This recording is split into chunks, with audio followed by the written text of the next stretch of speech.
Fases do desenvolvimento embrionário.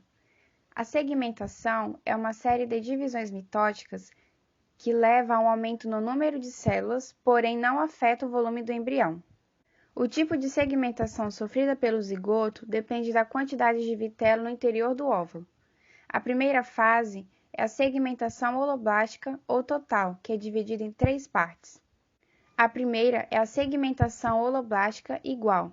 Esse tipo de segmentação ocorre em ovos alécitos e em alguns ovos oligolécitos. Caracteriza-se pela formação de 8 blastômeros iguais na terceira clivagem. O segundo é a segmentação holoblástica desigual, tipo de segmentação que ocorre em todos os ovos heterolécitos e em alguns ovos oligolécitos. Caracteriza-se pela formação de 8 blastômeros de tamanhos diferentes na terceira clivagem. Os blastômeros maiores são denominados macrômeros e os menores micrômeros. E a terceira, que é a segmentação holoblástica subigual. Esse tipo de segmentação ocorre em ovos isolécitos e se caracteriza por formar 8 blastômeros que não diferem muito entre si no tamanho. A segunda fase é a segmentação meroblástica ou parcial, que é dividida em 2 partes. A primeira é a segmentação meroblástica discoidal. As clivagens se dão apenas na região da célula que não tem vitelo, chamada de cicatrícula.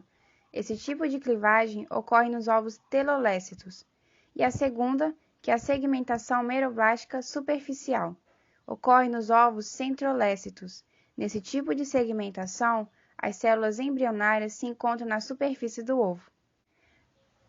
Gastrulação é uma etapa importante do desenvolvimento embrionário, pois é nessa fase que ocorre um crescimento e a diferenciação das células para a formação de 3 folhetos germinativos. O disco embrionário bilaminar é convertido em trilaminar, que é o início da morfogênese, desenvolvimento da forma do corpo.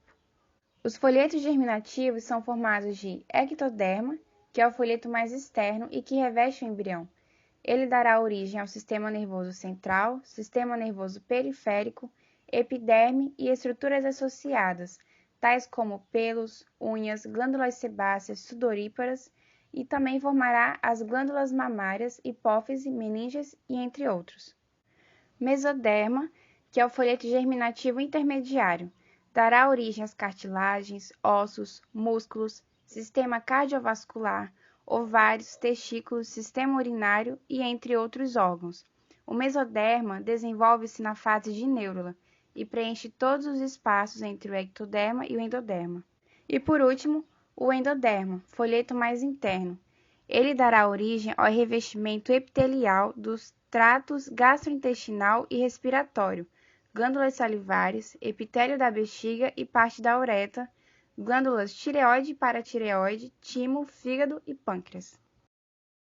Organogênese é a parte do processo embrionário que formará os folhetos germinativos, ectoderme, mesoderme e endoderme, para se diferenciarem e originar os órgãos internos do organismo.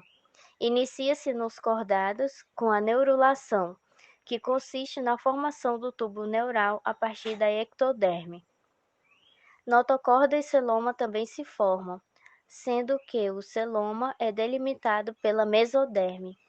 Após a formação dos folhetos embrionários e das estruturas características como notocorda e arquêntero, as células do embrião passam pelo processo de diferenciação celular. Na diferenciação celular, sinalizadores são enviados e ativados nas células, de forma que mudem sua morfologia e adquiram funções específicas. Após a diferenciação, as células se agrupam para formar tecidos que, por sua vez, formam os órgãos do indivíduo.